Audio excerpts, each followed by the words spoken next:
আসসালামু আলাইকুম ও রহমতুল্লাহ। সৈয়দুল ইস্তিগফার অর্থাৎ ক্ষমা প্রার্থনার শ্রেষ্ঠ দোয়া। সম্মানীয় দর্শকবৃন্দ, আশা করি আল্লাহর রহমতে আপনারা সকলেই ভালো আছেন। আজকের ভিডিওতে আমরা সৈয়দুল ইস্তিগফার অর্থাৎ ক্ষমা প্রার্থনার শ্রেষ্ঠ দোয়াটি খুব সহজভাবে শব্দে শব্দে শুদ্ধ উচ্চারণ সহ ভেঙে ভেঙে শিখে নেব ইনশাআল্লাহ। তো সর্বপ্রথমে সৈয়দুল ইস্তিগফারের ফজিলত সম্পর্কে আলোচনা করি। নবী করিম সাল্লাল্লাহু আলাইহি ওয়াসাল্লাম বলেছেন, যদি কোনো ব্যক্তি দিনে অর্থাৎ সকালবেলায় দৃঢ় বিশ্বাসের সঙ্গে সৈয়দুল ইস্তিগফার পাঠ করে এবং সন্ধ্যা হবার আগে আগে যদি সে মারা যায়, তাহলে সেই ব্যক্তি জান্নাতি হবে। এবং যদি কোনো ব্যক্তি রাতের প্রথম ভাগে অর্থাৎ সন্ধেবেলায় দৃঢ় বিশ্বাসের সঙ্গে সৈয়দুল ইস্তিগফার পাঠ করে এবং সে সকাল হওয়ার আগে আগে মারা যায়, তাহলে সে ব্যক্তি জান্নাতি হবে। সহিহ বুখারী হাদিস নম্বর 6306। তাহলে এবার চলুন সৈয়দুল ইস্তিগফার অর্থাৎ ক্ষমা প্রার্থনার দোয়াটি ভেঙে ভেঙে উচ্চারণ সহ শিখে নিই। আমি আপনাদেরকে উচ্চারণ করে শেখাবো, আপনারা আমার সাথে সাথে বলবেন, তাহলে উচ্চারণগুলো আমাদের ঠিক হয়ে যাবে। আল্লাহুম্মা আল্লাহুম্মা আতা আতা আল্লাহুম্মা আতা। এখানে আন্তা বলবেন না, আতা বলবেন। এখানে নুন গুণ হবে, হামজা নুন যাবার তা যাবার তা, আতা। আল্লাহুম্মা আতা। রব্বি, রাব্বি বলবেন না, রব্বি রব্বি। আল্লাহুম্মা আতা রব্বি।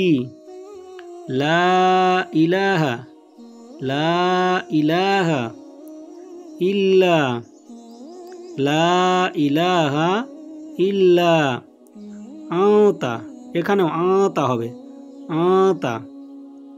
খলাকতানি খলাকতানি খলাকতানি। আল্লাহুম্মা আতা রব্বি লা ইলাহা ইল্লা আতা খলাকতানি ওয়া আনা আবদুকা।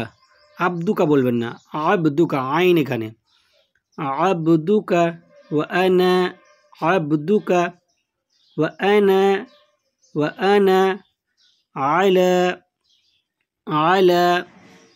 আহদিকা আহদিকা আহদিকা ওয়া আনা আলা আহদিকা।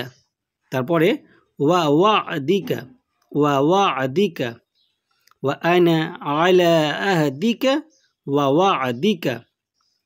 মাস্তাতু মাস্তাতু।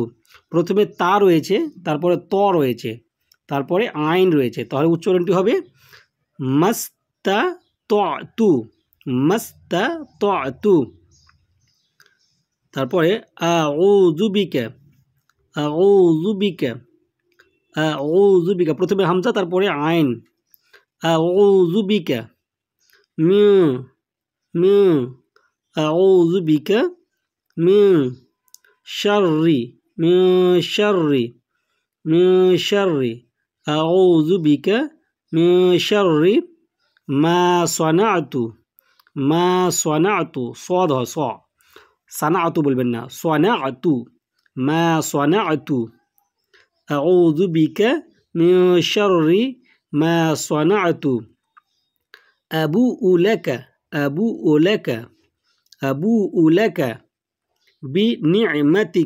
বিনি'মাতিকা আবুউ লাকা বিনি'মাতিকা আলাইয়া আবুউ লাকা বিনি'মাতিকা আলাইয়া ওয়া আবুউ বিযামবি ফাগফিরলি ফাগফিরলি বলবেন না, অনেকেই ফাগফিরলি বলি আমরা, তো উচ্চারণটি সঠিক হবে কি ফাগফিরলি ফাইন্নাহু লা ইয়াগফিরুয যুনুবা জুনুবা বলবেন না, জাল এখানে জাল, লা ইয়াগফিরুয যুনুবা ইল্লা আতা ইল্লা আতা। আবার বলছি, শুরু থেকে বলছি, এবার আমার সাথে সাথে আপনারাও বলবেন। আল্লাহুম্মা আতা রাব্বি লা ইলাহা ইল্লা আতা খলাকতানি ওয়া আনা আবদুকা ওয়া আনা আলা আহদিকা ওয়া ওয়া'দিকা মাস্তাতা'তু আউযু বিকা মিন শাররি মা সানা'তু আবুউ লাকা বিনি'মাতিকা আলাইয়া ওয়া আবুউ বিযামবি ফাগফির লি ফাইন্নাহু লা ইয়াগফিরুয যুনুবা ইল্লা আনতা। এবারে সাইয়্যিদুল ইস্তিগফার অর্থাৎ ক্ষমা প্রার্থনার দোয়াটির অর্থ আমরা জেনে নিই।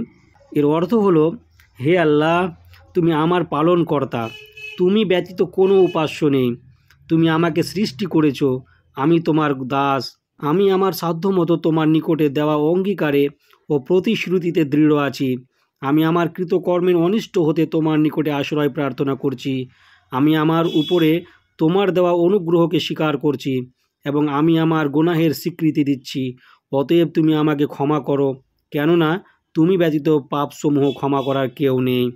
তো এই হলো সাইয়্যিদুল ইস্তিগফার অর্থাৎ ক্ষমা প্রার্থনার শ্রেষ্ঠ দোয়া। আশা করি আপনারা আমার সাথে সাথে উচ্চারণগুলো শিখে নিয়েছেন। তো আমরা বারবার যেন রিপিট করে শিখি, কারণ উচ্চারণ সঠিক হওয়াটা একান্তই জরুরি।